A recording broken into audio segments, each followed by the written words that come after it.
Chief Meteorologist Craig Setzer of our CBS station in Miami, WFOR, is tracking Matthew. Craig, we've seen a big shift in its track. How did that happen?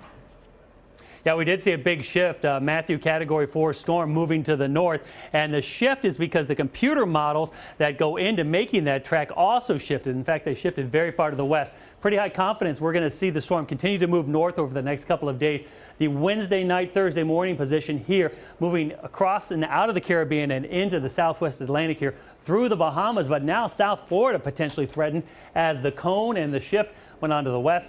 Also, this westward shift is now potentially impacting the southeast U.S. Remember, the cone tracks where the center is expected to be, but the storm much bigger than the cone there. You can see it there with the tropical storm force winds extending well outside of the cone. If it follows the center of the cone right there, South Florida could see tropical storm force winds by as early as Thursday, and hurricane watches could go up tonight across parts of the Florida coast. There was that big shift, and once again, the models could shift back to the right.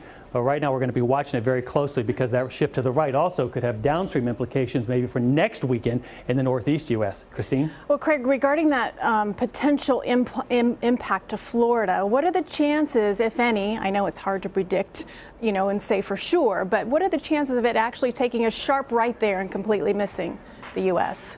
Well, there is still that possibility, and so hurricane hunters are out there tonight. In fact, the National Weather Service and NOAA, they're throwing about everything they can to gather data and as much as possible to learn about the storm and to influence what the models are doing. In fact, this plane flying out there right now, it's a high altitude NOAA G4 aircraft. It's dropping instruments in the atmosphere because we really want to know what the steering currents are up there, and all that information will go into the computer models. The computer models will hopefully get really good information in and give us a really good forecast out.